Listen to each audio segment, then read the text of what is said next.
Hola, ¿qué tal, hermanos? ¿Cómo están? Dios los bendiga. Nuevamente estamos aquí en un episodio más de Punto de Encuentro de Rincón Teológico.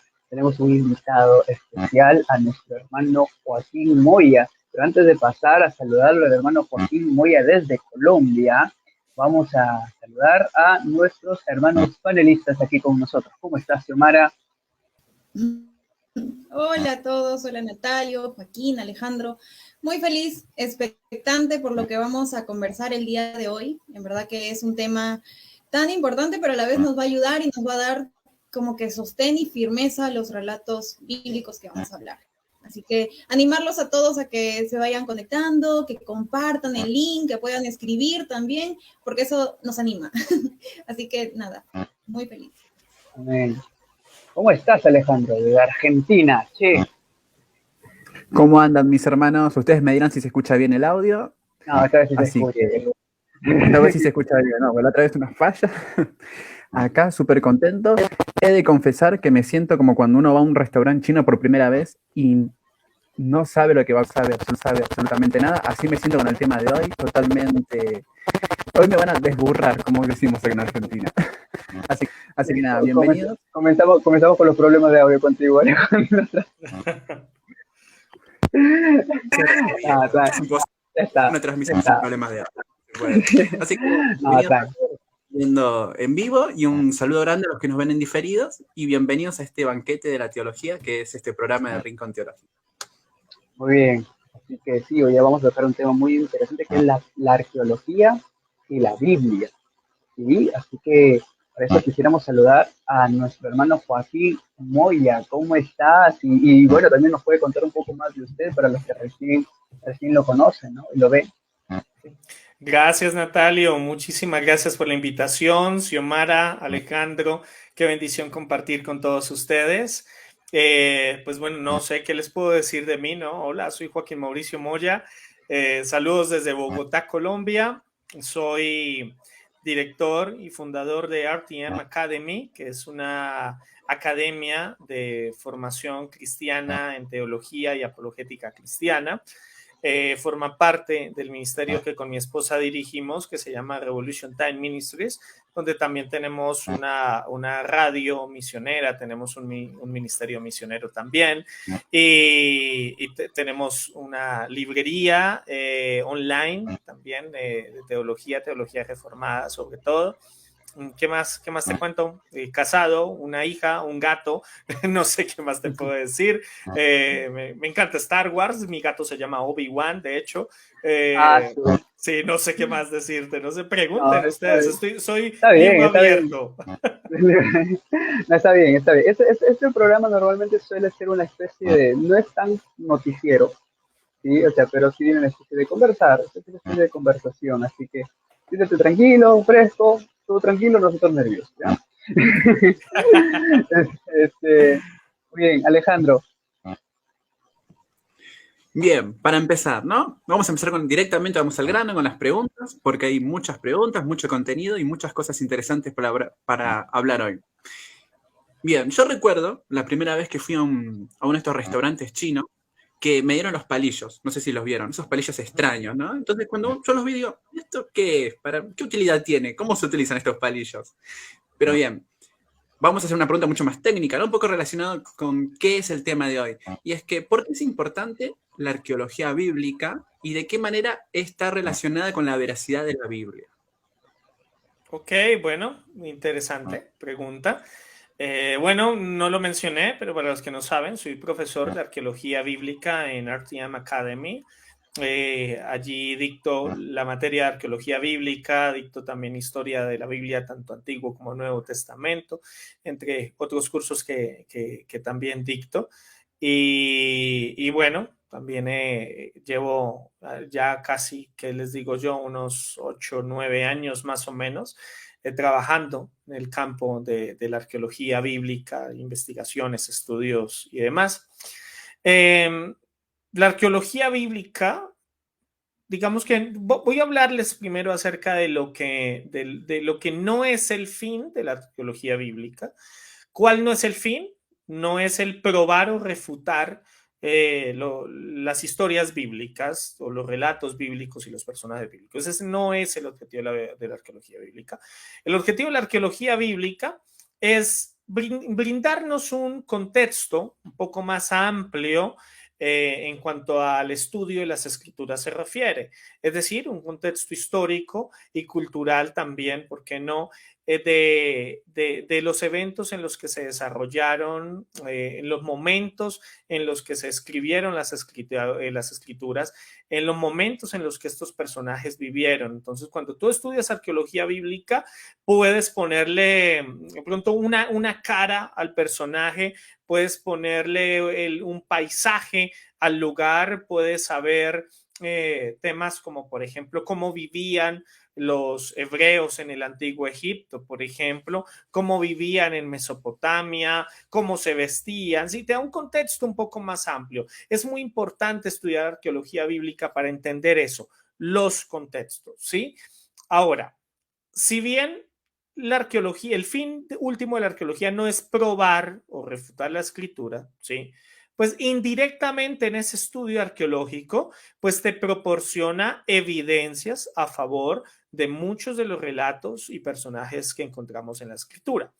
Por ejemplo, hablamos del rey Ezequías, por ejemplo, hablamos del rey Ezequías. Entonces, una cosa es leerlo y leer que el rey Ezequías mandó a construir un túnel, y otra cosa es ver el túnel, ¿sí? Pasar por el túnel, vivir el túnel, ¿sí? Encontrar luego una bulla es un sello impreso en arcilla que mide aproximadamente 1 centímetro porque el sello estaba en el anillo. Entonces, ver, por ejemplo, encontrar el sello de Ezequías. Es decir, que en algún momento esa impresión del puño de Ezequías estuvo sobre la arcilla y que sobrevivió tantos años, ¿sí? Entonces es bastante emocionante. Entonces, indirectamente sí te proporciona esas evidencias, esas pruebas a favor de ciertos relatos bíblicos, pero con el fin de entender esos contextos de los que te estoy hablando. Excelente. Y justamente ahora vengo con la siguiente pregunta y vengo por dos. Son dos preguntas. En todo lo que es la arqueología bíblica, más o menos, ¿qué marco temporal de tiempo, ¿no? ¿Qué marco temporal abarca aproximadamente esos estudios de arqueología bíblica? Y la otra que viene agregada, antes de que termine, ¿cuál sería el ámbito geográfico principal de la arqueología bíblica? Bueno, el campo principal, o más bien el espacio geográfico, o más bien, miren, ¿por qué hablamos nosotros de arqueología bíblica? Algunas personas de pronto pueden estar en contra del término arqueología bíblica. Te pueden decir, no, ¿sabes algo? Es mejor no hablar de arqueología bíblica porque eso me huele un poco a religión, eso de Biblia, como que no me cuadra. Entonces, algunos prefieren hablar de arqueología del Levante, otros prefieren hablar de arqueología del Medio Cercano Oriente, otros prefieren hablar de arqueología de la antigua Palestina, en fin, ¿sí? Pero realmente cuando tú te diriges a un público que no tiene claro, por ejemplo, qué es el Levante, pues quedan perdidos. Si tú le hablas de arqueología de Palestina, pues dicen, ah, no, pues entonces vamos a estudiar los restos físicos, que eso es lo que estudia la arqueología, los restos físicos solamente de la zona de Palestina, ¿sí?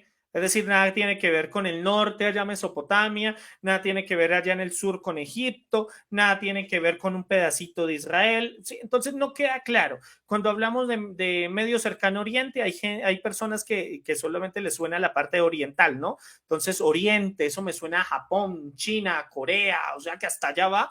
No, entonces hablamos de arqueología bíblica porque cuando tú hablas de bíblico, sabes que vamos a tratar del estudio de los restos físicos de los lugares mencionados en dónde, pues en la Biblia. ¿Estos son qué? Pues obviamente vamos a hablar de Siria, hablamos de Palestina, hablamos de Israel y Judá, después de que el reino fue dividido. Hablamos de Mesopotamia, esto es Asiria, Babilonia, hablamos también de Egipto, hablamos de Canaán, es decir, todo lugar que sea mencionado en la Biblia, eso es lo que nosotros vamos a estudiar. Bien, entonces esta es como la situación geográfica, por así decirlo.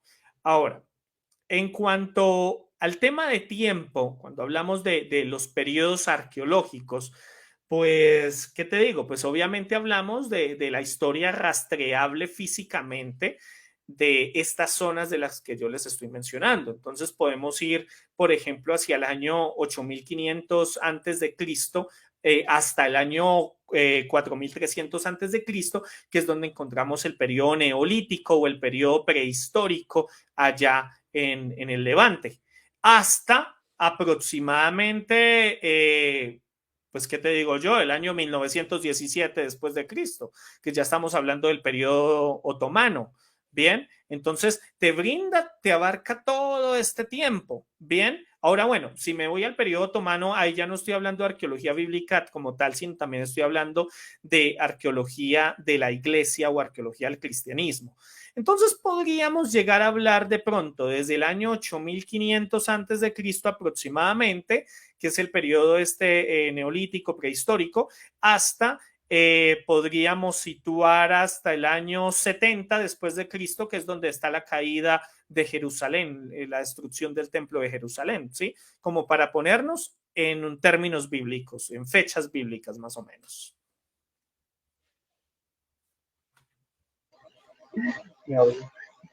Excelente, muy bien. Me parece muy interesante porque siempre de alguna u otra manera, básicamente lo que es arqueología bíblica, ya va determinando ciertamente un lugar específico, de alguna u otra manera, en una época en la que ya nos sitúa básicamente, bueno, me imagino que la mayoría de las excavaciones y los hallazgos que se hicieron son del Antiguo Testamento, ¿verdad? Sí, claro, aunque bueno, obviamente en el Nuevo Testamento también tenemos hallazgos arqueológicos, pero por ejemplo en el curso de arqueología bíblica que yo doy, arrancamos con el segundo módulo, ya hablamos de el Génesis a la luz del cercano Oriente Antiguo, y de ahí prácticamente unos 9 módulos, 9 semanas, estudiamos arqueología del Antiguo Testamento y dedicamos unas 2 o 3 semanas más para estudiar el Nuevo Testamento. Entonces podríamos decir que sí encontramos más del Antiguo. Claro, en el Antiguo Testamento. Y justamente sobre eso quería preguntar, hermano, o sea, ¿qué estructuras hechas por el hombre, por ejemplo, en el Antiguo Testamento, se han encontrado arqueológicamente? No sé si nos podría dar algunos ejemplos. Wow, no, son bastantes. Sí, son bastantes. Es como algunos nada más. Yo me imagino es como si yo te dijera, entra a Dunkin' Donuts y dime cuántas donas encuentras de qué sabores, ¿sí? Es decir, eso es bastante, ¿no?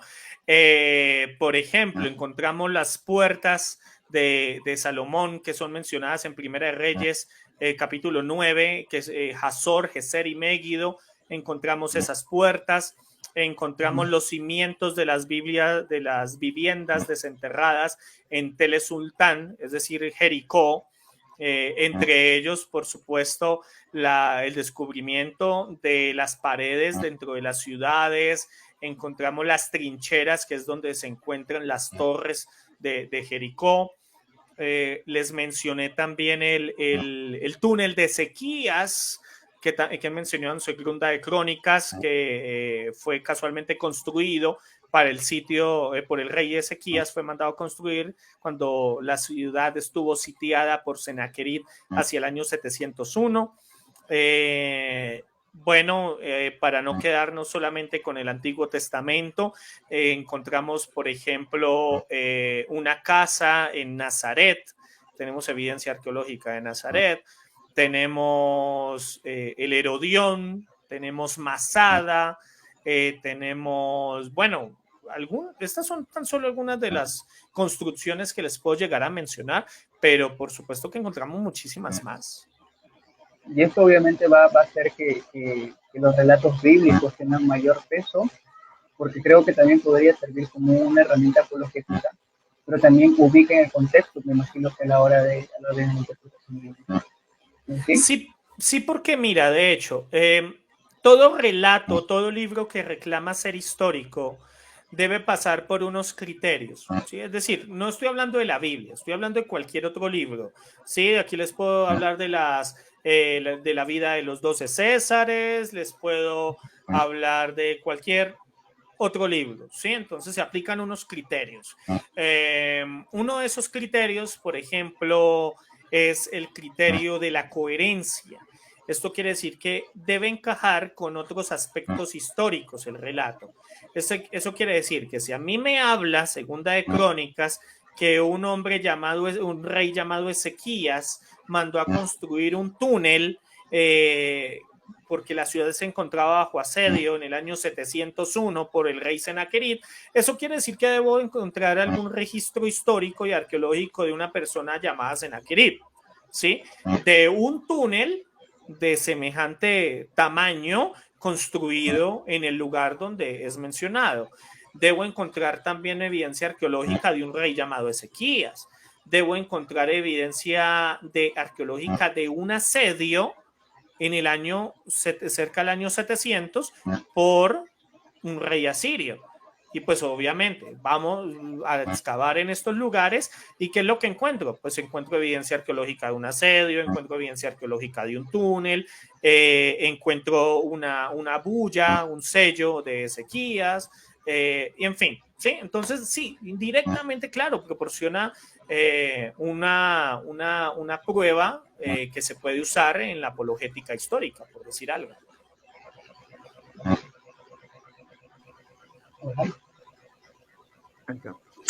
Bien, vamos a una pregunta más para distendernos un poco y relajarnos más. Recuerdo, ¿no? Un poco relacionado con esta pregunta, que un hermanito, no voy a decir el nombre, ya despechado, pues su novia lo había dejado, dijo una vez, no sé dónde está el huerto del Edén, dijo, no sé dónde está el huerto del Edén, pero seguro que no. Se lo dijo a la ex, ¿no? Frase que lógica, ¿no? Lógica, ¿no? Pero bien, pregunta, ¿verdad? Un poco, ya, entrando un poquito más en mí. Con el tema del libro de Génesis. ¿Se ha llegado a encontrar alguna evidencia arqueológica sobre el huerto del Edén? Bueno, es una pregunta, la verdad, un poco rara. Es un poco rara. ¿Por qué? Porque geográficamente la Tierra como está actualmente no es como estaba hace miles de años. Sí, es decir, el Edén me dice que estaba cerca que ríos. Me habla del Tigris y el Éufrates. Hablamos hace poco de él, ¿verdad? Eso quiere decir dónde se encuentra el Tigris y el Éufrates. Es decir, tú buscas en Google y sabes dónde, que se encuentra cerca Irak. Eso quiere decir que en Irak se encuentra el huerto del Edén y vas a encontrar una espada revoloteando para que tú no entres al jardín. Pues naturalmente eso no va a ocurrir, eso no lo vas a encontrar. Y obviamente yo te puedo decir, no tenemos evidencia arqueológica del huerto del Edén, no. Yo creo que nosotros no podemos pecar no de inocentes, sino pecar se me va la palabra, de ilusos, quizás esa es la palabra, ¿sí? No podemos ser tan ilusos de encontrar eso. Y mira, me recuerdas una pregunta que me hizo un ateo, ese sí era declarado ateo, ¿sí? Me lo hizo por redes sociales hace, que te digo yo, unos 4 o 5 años, quizá todavía me acuerdo de la pregunta, porque perdóname si eres tú el que me está viendo, pero oye, la pregunta era ridícula, ¿sí? Entonces me dijo, oye, yo no creo en Adán y Eva, ni en la serpiente que habló, ni en nada de eso. A ver, dame evidencia arqueológica de que Eva habló con la serpiente. Fíjense, o sea, es decir, no sé cómo responder eso. Oye, ¿qué espera? O sea, te traigo la grabación, no sé, ¿qué es lo que me quieres que te presente? Sí, le dije, mira, no hay evidencia arqueológica. Y me dijo, ¿ves? No hay evidencia arqueológica, por lo tanto, Adán y Eva no existieron. ¿Ves? Entonces, ¿ves? A veces esas cosas como que rayan como en lo ridículo, la verdad sí es un poco ridículo. No estoy diciendo que tu pregunta sea ridícula, no, sino que entiendo que esas preguntas las hacen, ¿no? Entonces no podemos ser tampoco tan ilusos. Debemos aterrizar un poco más las preguntas, que sean un poco más razonables, ¿no? Ahora, tenemos evidencia arqueológica, o más bien no evidencia, no hablemos de evidencia, hablamos de registros arqueológicos que hablen de la creación. Eso es otra cosa. Eso es otra cosa. Y sí, debo decirte, sí, tenemos evidencia arqueológica, o más bien tenemos registros arqueológicos con otras tradiciones que guardan un núcleo común con la tradición bíblica. Por ejemplo, tenemos la tableta de Enuma Elish, que data del año 1200 a.C., está escrito en acadio cuneiforme, son tablillas de arcilla, y ahí tenemos todo el relato de la creación según Mesopotamia. Tenemos asimismo las tradiciones en el Antiguo Egipto, en Heliópolis, en Hermópolis, en Tebas, por ejemplo, donde me hablan acerca de la creación. Cuando tú haces un cuadro comparativo entre la tradición mesopotámica, entre la tradición egipcia y entre la tradición bíblica, encuentras un núcleo común, es decir, unos puntos de similitud, como por ejemplo que en las tres tradiciones al principio solo existía el agua primigenia, que en el principio había caos y oscuridad, que el primer acto de la creación fue dividir el agua o la humedad, en el caso de la narración egipcia, de la tierra, y que la dividen por una lámina impermeable, que por ejemplo en Mesopotamia es el cuerpo de Tiamat, la piel de Tiamat, eso lo hace Marduk. ¿Qué otra similitud? Bueno, luego acto seguido crean la vegetación, crean los animales y crean también las estrellas como marcas del calendario, y la última criatura en ser creada en las tres tradiciones es el ser humano, es el hombre, ¿sí? Entonces encontramos ese núcleo común entre ambas tradiciones. Listo. Bueno, pues ahora dejando de lado... Antes de que hables, Tamara, perdón. Sí, justamente es el hecho de que hay preguntas, como siempre el tipo de este tipo de preguntas, hay preguntas a las cuales se le hacen la gente que son ateas, pero no con un conocimiento pues bíblico, sino es como el capricho de querer refutarse a sus preguntas sobre muéstrame esto o muéstrame que Dios existe, algo, o sea, hay personas que en realidad no van a querer recibir ningún argumento, ¿no? Entonces, creo que de alguna u otra manera es razonable y es simplemente responder. No sé de qué manera podremos responder ese tipo de preguntas, pues simplemente no responder antes de entrar a la pregunta. Eso quería preguntarle, hermano. Bueno, ante preguntas como esas, mira, yo digo que no, podríamos decir que no hay preguntas tontas, más bien hay tontos que no preguntan, ¿sí? La verdad, yo prefiero que pregunten, ¿sí? Por más tonta o ridícula que pudiera parecer la pregunta, pregunta, ¿sí? Nosotros debemos responder ante todo, claro, con honestidad, con sinceridad, con respeto, también con humildad, claro, ¿sí? Estoy hablando que esta conversación que yo tuve con el ateo, que yo dijo que ya la pregunta rayó en lo ridículo, es porque antes de esas preguntas, pues habían muchas otras preguntas más y argumentos y demás. Mira, yo te digo algo.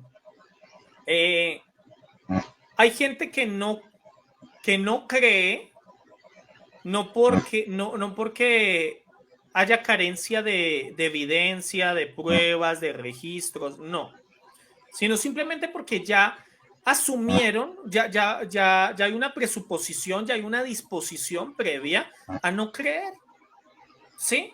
Entonces con este ateo con el que yo hablaba, llegó un punto en el cual me decía, a ver, ¿hay evidencia? Sí, hay evidencia. ¿Tienes argumentos? Sí, hay argumentos. No me hables de la Biblia. No le hablaba de la Biblia. Háblame de la filosofía. Hay filosofía. Háblame de la arqueología. Hay arqueología. Ok, háblame de ciencia. Hay ciencia. ¿Sí? Y él era en un constante no creo, hasta que como que ya se quedó sin preguntas, que me hizo la pregunta de si tengo la grabación de la serpiente con Eva, ¿sí? Entonces, llega ese punto en el cual yo digo, oye, mira, ¿sabes algo? No te desgastes ya hablando con esta persona, ¿sí? Cierra el tema, habla de otra cosa, hablen de fútbol, béisbol, de, no sé, películas, hablen de otra cosa, y después si se da la oportunidad sigue compartiendo. No fuerces tampoco, ¿bien? A veces el cristiano es así, el apologista, el teólogo a veces es así. Por ejemplo, que llegara Xiomara y me dijera, mira, te presento a Alejandro, él es ateo. Y entonces hay cristianos que dicen, ah, el ateo, listo, tráemelo. Ven, antes de que tú hables, te tengo los argumentos filosóficos a favor de la existencia de Dios.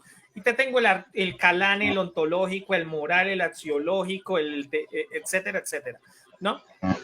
Cuando al final el ateo, cuando por fin lo dejan hablar, dice, pero yo solamente quería saber qué equipo de fútbol te gustaba. Bien, entonces a veces pasa eso, ¿sí? Entonces, sigamos el ejemplo de Jesús, de cómo él respondía. Sigamos el ejemplo del apóstol Pedro, en 1 Pedro 3:15, del 15 en adelante, ¿no? Porque el 15 en adelante te dice que lo hagas con mansedumbre, lo hagas con reverencia, que seas gentil. Es decir, te habla de cómo debe ser la actitud del apologista, ¿no? Porque finalmente son ovejas sin pastor.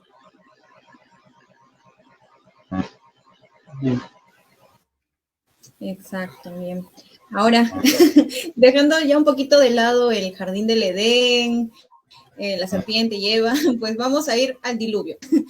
Y exactamente, ¿qué otros textos o culturas, ¿no?, contienen el relato acerca del diluvio universal?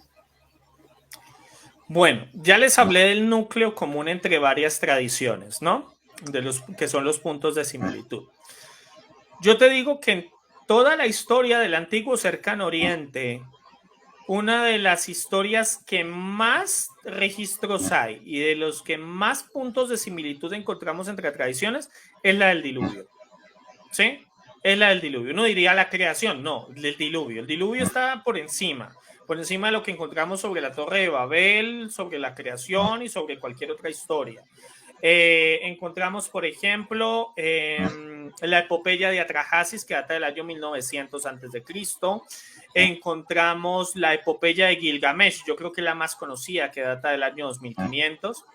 Encontramos la tableta del arca, ¿sí? De ahí su nombre, ¿sí?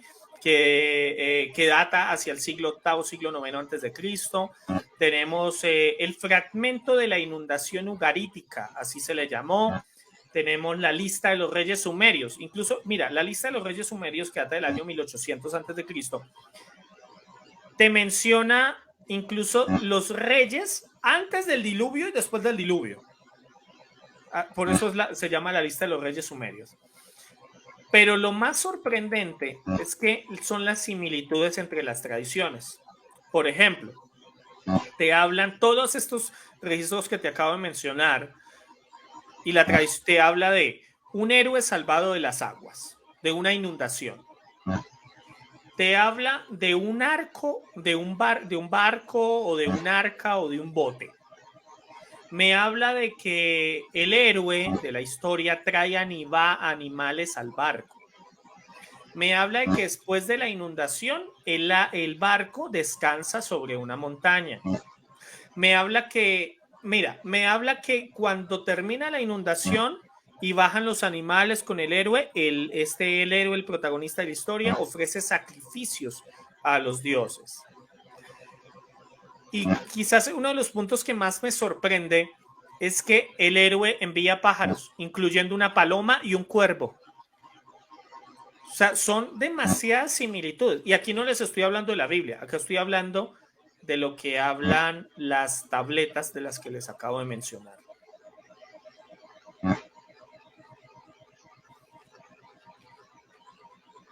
¿Okay?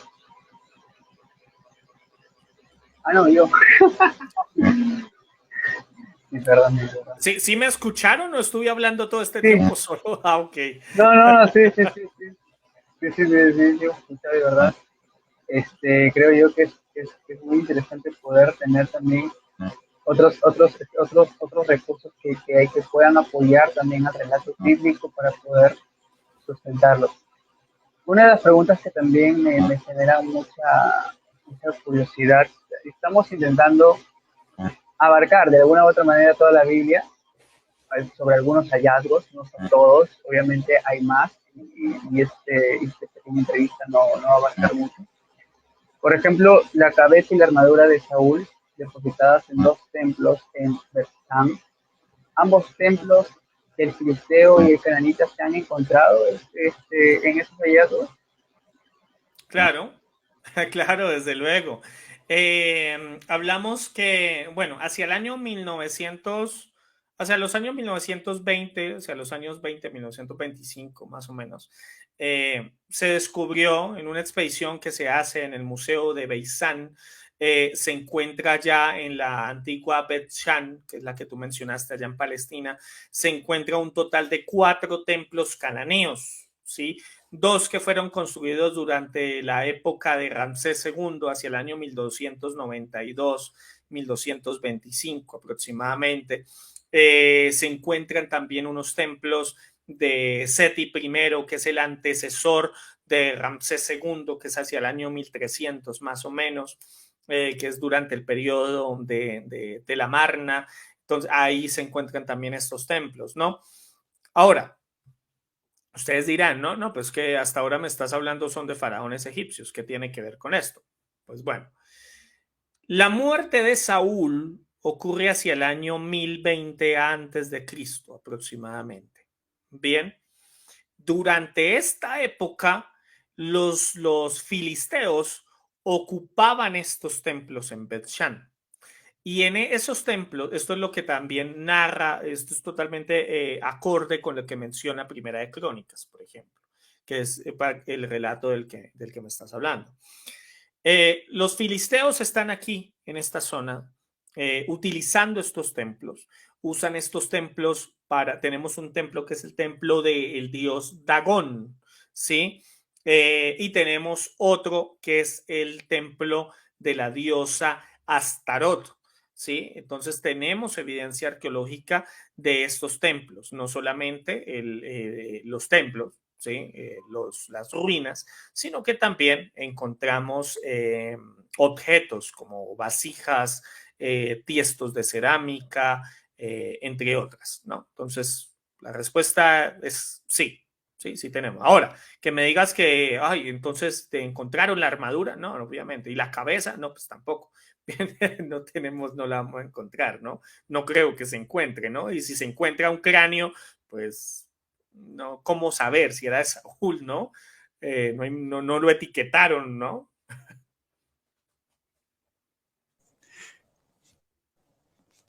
Bien, y hablando también un poquito de reyes, ¿no? Hay ciertos críticos que pusieron en tela de juicio Isaías 21. Ahí se menciona a distintos reyes asirios y entre tanto se menciona a Sargón. Entonces, ¿por qué no conocían es lo que al menos argumentan, ¿verdad? Conocían ningún rey llamado Sargón en las listas de reyes asirios. ¿Se pudo encontrar alguna evidencia de este rey Sargón? Uy, yo creo que ni una ni dos, sino varias, Alejandro.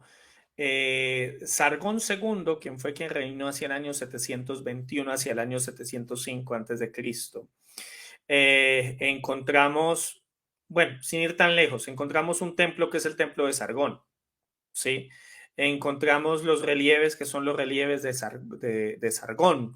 Encontramos una inscripción, que es la inscripción de Calá, que data hacia el año 716, que menciona que Sargón sometió a la tierra de Judá y dice que este lugar estaba muy lejos, ¿sí? Eso es lo que menciona la inscripción, ¿sí? Entonces acá tenemos evidencia arqueológica de Sargón.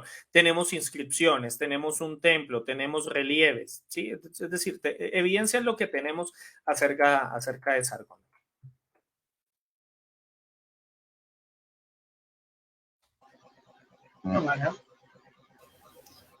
Sí, y ahora vamos a hablar un poquito acerca de estos rollos del Mar Muerto, ¿no? Que son unos manuscritos. ¿Cuál sería la importancia de estos rollos para, en sí, en general, ¿no? La arqueología bíblica. Bueno, ¿qué te digo? Antes de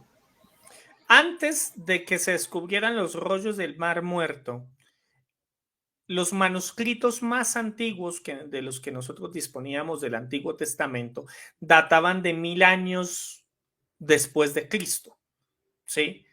Entonces, muchos críticos decían, ok, mira, por ejemplo, decía, mira, Xiomara, ¿me vas a decir tú que en 1000 años no se ha alterado ninguna historia? Por ejemplo, Isaías, no se ha alterado el texto en 1000 años, ¿sí?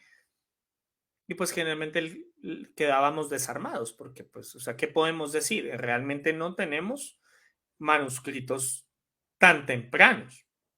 Bien, hasta el descubrimiento de los manuscritos de Qumran en el 47, 46, 47, donde casualmente, de hecho, uno de los rollos más grandes y más completos que se encuentra, ¿cuál es?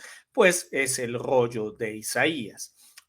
Es importante porque nos permite reconstruir el texto a lo que pudo haber sido el texto, el autógrafo, ¿sí? El texto, el puño y letra del profeta, del escriba, del historiador, ¿sí? Entonces es importante por eso. Nos demostró, porque ahora los manuscritos del Mar Muerto datan del primer y tercer siglo antes de Cristo, ¿sí?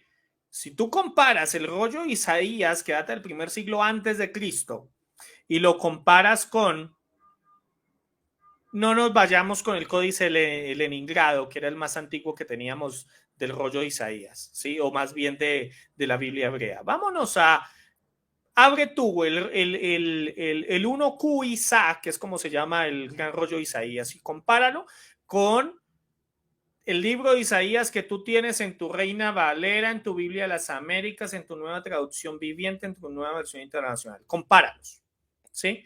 Y vas a encontrar que el cambio o la supuesta alteración es en cuanto al lenguaje, ¿sí? Es decir, no altera, hay algunas diferencias quizá gramaticales, puntos, comas, por ejemplo, pero no altera de ninguna manera el contexto de ese texto, ¿sí?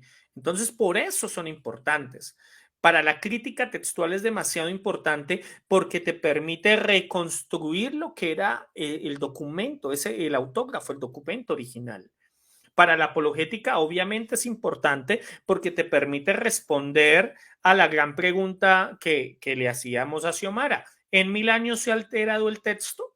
Y la respuesta es no, porque hay un 95.5% de exactitud entre, por ejemplo, el gran rollo de Isaías y lo que encontramos de Isaías en nuestras versiones de la Biblia modernas. El 5% restante corresponden a esas diferencias gramaticales que les acabo de mencionar, por ejemplo. La crítica textual, de hecho, se encarga de estudiar eso. ¿Cuáles son las variantes textuales que se encuentran entre los manuscritos más tempranos y los manuscritos modernos de los que disponemos, quizá?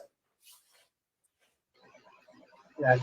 Es muy importante entender que todo lo que se haya dentro de la arqueología va a servir, ya sea para la apologética.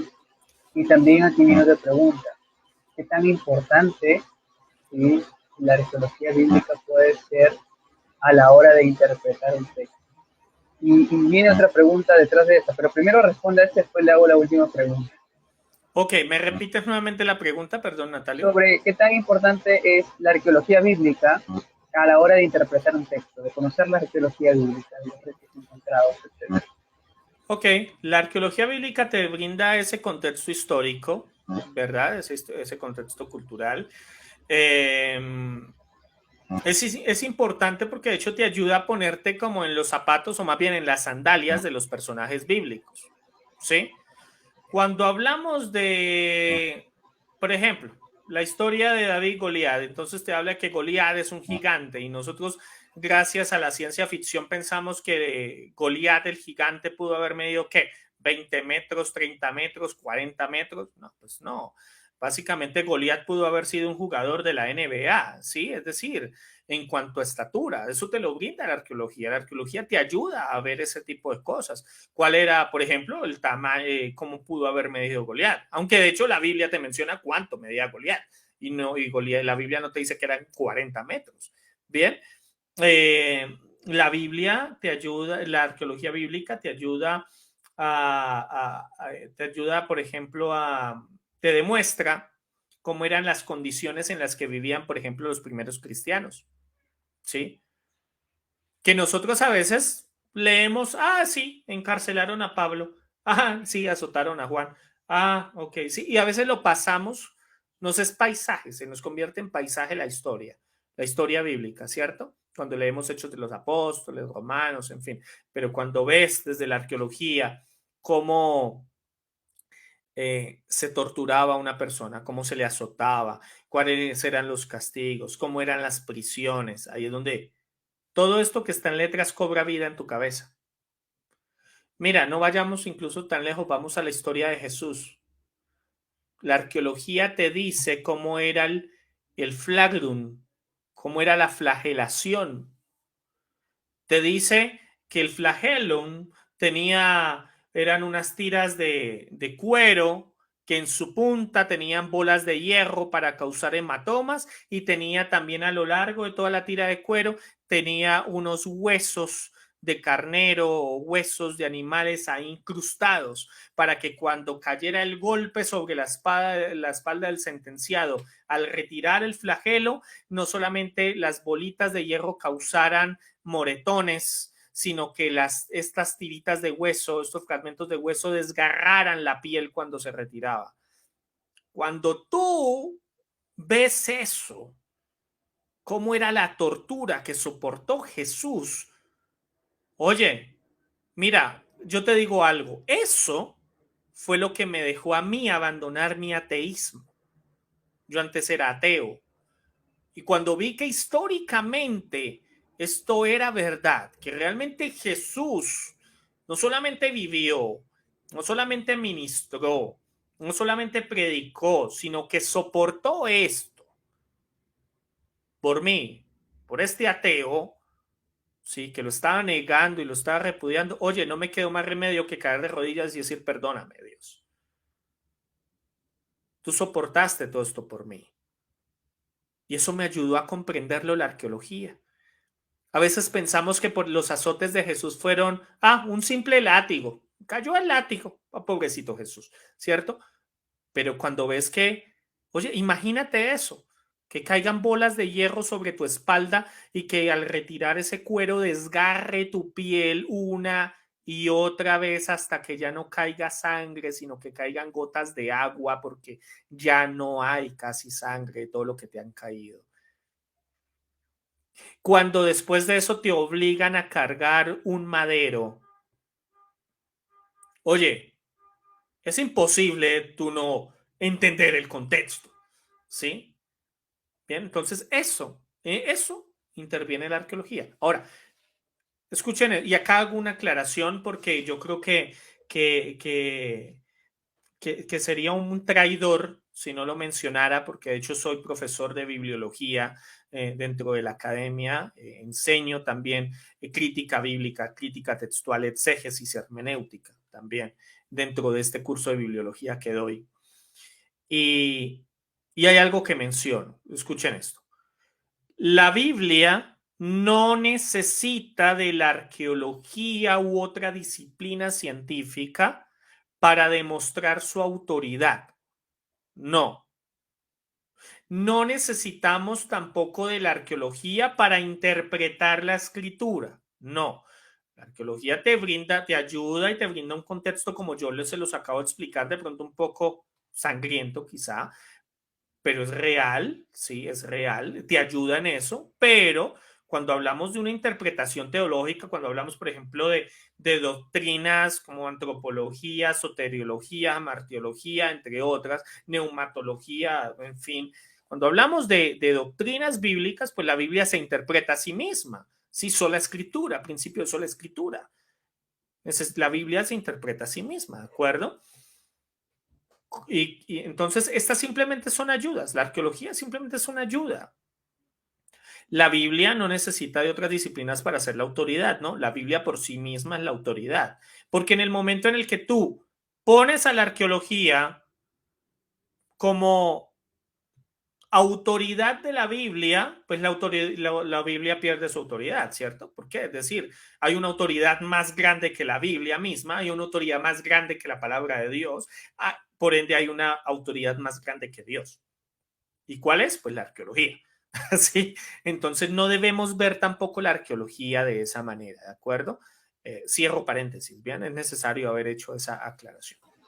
Sí, es muy pertinente la aclaración, ya que cuando vemos las escrituras, la escritura no se pretende demostrar que Dios existe en primer lugar, porque Sí. ella presupone de que Dios existe. O sea, en el principio Dios, o sea, ya arranca de una, o sea, hay muchas presupposiciones en la Biblia en las cuales no intenta demostrar, sino lo que intenta la Biblia más bien es ¿cómo diría la palabra? Ser lo que es, ¿no? Autoridad. Yo creo que Sí. me he quedado congelado. Me he quedado congelado. Estás congelado, pero te escuchamos. Ah, ya. Ser autoridad. Estoy con esa foto. Bueno. Este. A ver, no sé. Ok. Te fuiste por un momento, Natalio, pero ya. Ya, bueno. Entonces, ser autoridad. A la siguiente pregunta, ya que estoy con pantalla negra, que creo que tiene que ver con tu cámara, es sobre qué libros de arqueología bíblica nos podría recomendar, ¿no? Para poder indagar más sobre este tema. Ok, bueno, es difícil porque cuando hablamos de estudios arqueológicos, digamos que dentro de la arqueología bíblica no encontramos un libro particular, o sea, que yo te diga, mira, tal libro de arqueología bíblica, no, hablamos es como por temas. Por ejemplo, a ver, ¿qué tengo yo por acá a la mano? Mira, por ejemplo, hay un libro, si lo que quieren es estudiar temas relacionados con los manuscritos de Qumran, entonces te recomiendo un libro que se llama Cuevas, Manuscritos y Revelaciones, que es del doctor Samuel Pagán, que es un libro sobre arqueología bíblica. Si lo que quieres es historia del cristianismo, acá atrás tengo historia del cristianismo de Justo L. González. Si lo que quieres es Antiguo Egipto, pues acá tengo una enciclopedia del Antiguo Egipto. Si lo que quieres es de pronto el Jesús histórico, te recomiendo Jesús bajo sospecha, donde participan varios eruditos. Ahí está Craig Evans, Gary Habermas, creo que está Mike Licona. Bueno, hay varios, ¿no? En temas de Biblia, pues obviamente el clásico de la literatura cristiana, que tenemos evidencia que existe que exige un veredicto, cristianismo caso resuelto. Bueno, hay varios, ¿sí? Pero yo les recomiendo ir hasta donde la evidencia te lleve, ¿sí? Es decir, comienza a estudiar. Si quieres, por ejemplo, estudiar sobre el tema de Nazaret, evidencias arqueológicas de Nazaret, pues entonces ahí es donde yo te recomiendo que comiences a investigar sobre el tema de Nazaret. También puedes usar otros recursos como cursos. Entonces, bueno, no es porque sea el director de la academia y profesor del curso, pero pues les recomiendo el curso de arqueología bíblica que doy, los cursos de historia del cristianismo, historia del Antiguo Nuevo Testamento, ¿sí? Pero algo así como un libro como tal, no. Antes habían sacado la Biblia arqueológica, la nueva versión internacional bíblica sacó la Biblia arqueológica, pero esa Biblia ya no se consigue, esa Biblia ya dejó de venderse, creo que la están actualizando y viene una nueva edición. Ahora mismo, de hecho, con el doctor Samuel Pagán, con Justo L. González y con otros invitados, entre ellos yo estoy incluido, estamos ahora mismo en un nuevo proyecto sobre una Biblia de estudio que sacará la editorial Unilit, donde obviamente tendrán a su servidor dando las notas arqueológicas allí. Entonces, bueno, es lo que les puedo recomendar en realidad. Sí, y bueno, vemos que Natalio por un momento salió. acerca de, bien, pues, en sí es importante, ¿no? Poder tener esa información porque a veces podemos creer que necesitamos una razón, necesitamos ver, necesitamos afirmar o confirmar algo para recién creer, cuando la vida cristiana, el seguir al Señor, se trata de una vida de fe en sí. Pero sí, no podemos negar que la arqueología bíblica nos da razones también para poder creer. Eh, y bueno, la verdad que ha sido muy enriquecedor este tiempo, el poder aprender un poquito más. Para mí era un tema prácticamente nuevo, pero justo esa parte que mencionabas acerca de que la misma arqueología bíblica nos demuestra todo lo que Jesús pasó, eso me hizo sentir mucho y cómo no creer, ¿no? Pero más allá de poder nosotros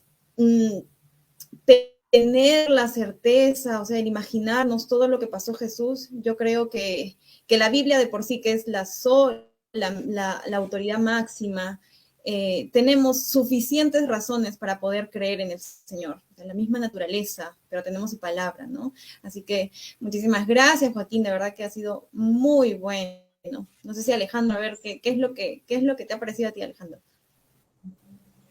Me gustó muchísimo, muchísimo la entrevista de hoy. Tengo que admitir que cuando mencionó, ¿verdad? Todo lo de Jesús, el sufrimiento, ¿verdad? Es muy impactante todo eso. Yo recuerdo haber visto imágenes así muy por encima que uno busca por internet lo que encuentra y no suelen ser tan gráficas, ¿verdad? Pero como bien usted decía, cuando uno analiza el contexto, analiza cómo estaban formados los látigos, por ejemplo, los huesos que tenían unidos, los pedazos de metal y demás, la verdad es que es impresionante. Creo que esa reflexión que dejó ahí es muy fuerte y está muy buena. Bueno, nuestro hermano Natalio parece que o se nos fue en el rapto o no le quedó más internet. Una de las dos. Así que, bueno, queríamos hablar también, ¿verdad? Sobre una pregunta y un sorteo que nos gustaría, o mejor dicho, un sorteo. Una pregunta que vamos a postear y a los 3 primeros que respondan bien les vamos a otorgar unas becas para, ¿nos podría dar así un breve pantallazo de qué se tratan? Bueno, ya que estamos hablando de arqueología bíblica, pues bueno, podemos ofrecer las becas para el curso de arqueología bíblica. El curso de arqueología bíblica comienza, permíteme, te confirmo la fecha exactamente. Entro aquí a la página web de la academia, que ahí están, ya estamos programados. Entonces, a ver, está para... Ok, a ver, el curso. Uy, ¿cómo así? ¿No dicto más cursos? Ah, ya, listo, ya. Ok, perfecto. El curso de arqueología bíblica comienza el 4 de octubre. Entonces, demos 3 becas para el curso de arqueología bíblica y Dios mediante nos vemos allá en clase. Perfecto, entonces en estos días vamos a estar publicando una pregunta y a los 3 primeros que respondan bien les vamos a otorgar una beca que muy amablemente usted nos ha cedido y estamos muy contentos de poder ofrecer este contenido en el canal. Así que bien, ¿hay alguna reflexión más que le gustaría dejar antes de ya cerrar e irnos? Ok, bueno, te digo, así como la ciencia, mira, la ciencia no tiene las respuestas a todo, ¿no? Creer que la ciencia, que la arqueología tiene la respuesta y la autoridad absoluta y última a todo, no. Eso es cientificismo, ¿sí? Creer que la ciencia tiene las respuestas a todo, no. Aún faltan muchos descubrimientos arqueológicos. Nos faltan muchos personajes de los que no hay evidencia arqueológica, muchos eventos de los que no hay evidencia arqueológica. Hay muchos lugares de las que no hay evidencia arqueológica, ¿sí? Pero eso no quiere decir que no hayan ocurrido, que los personajes no han existido, porque de hecho la arqueología bíblica nos sorprende. Mira, hubo un tiempo en el que la gente creía que los hititas eran una construcción literaria, que realmente eran personajes legendarios. Hoy en día tenemos el templo de Hattusa de los hititas, tenemos el tratado de Kadesh de Ramsés II y el rey hitita, que es el tratado de paz más antiguo de la historia de la humanidad. Bien, antes el rey David era un personaje legendario.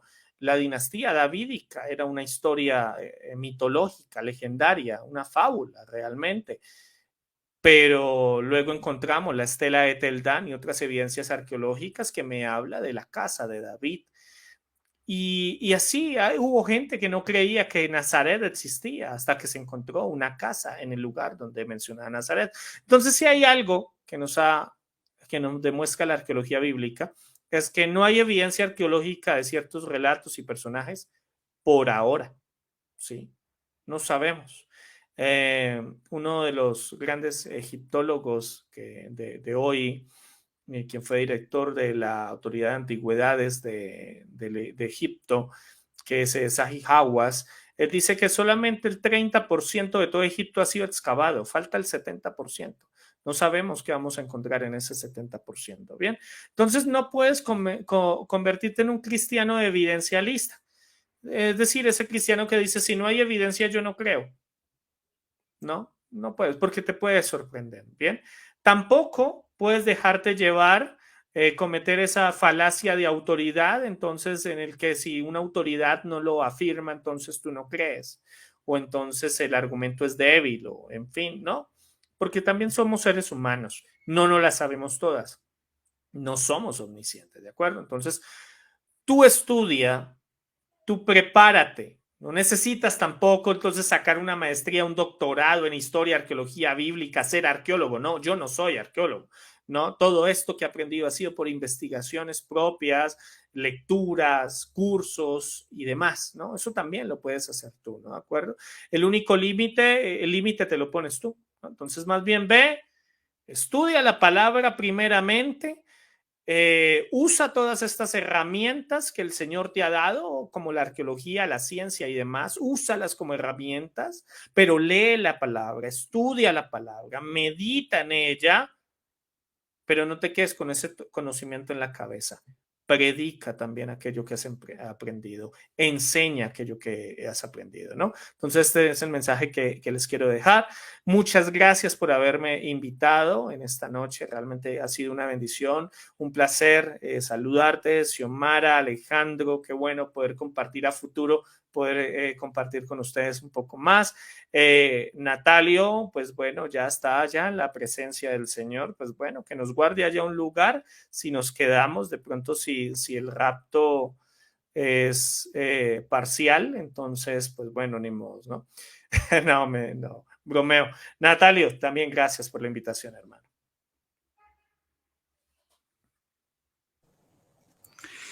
Bien, ¿en qué redes sociales los podemos encontrar a usted? ¿En Instagram, Facebook? ¿Dónde lo podemos seguir? Bueno, me pueden seguir por mi nombre, pueden buscarme Joaquín Mauricio Moya o como @Joaquín M. Moya G. También me pueden conseguir con buscar por el hashtag numeral de regreso a las fuentes. También me encuentran de esa manera. Me encuentran en Instagram, en Facebook, en Twitch, en YouTube, en TikTok abrí cuenta, pero no he subido nada. Bueno, en Twitter también me encuentran. Bien, entonces me encuentran en todas las redes sociales, menos en la de Donald Trump y en OnlyFans. Ahí no me encuentran. Bien, el gusto es nuestro de haberlo tenido acá presente y esperemos poderlo verlo de nuevo, tenerlo otra vez como invitado. Así que bien, gracias. Sin nada más que agregar, a todos los que están presentes les mandamos un abrazo, un saludo grande y hasta luego. Saludos. Bye. Hasta luego.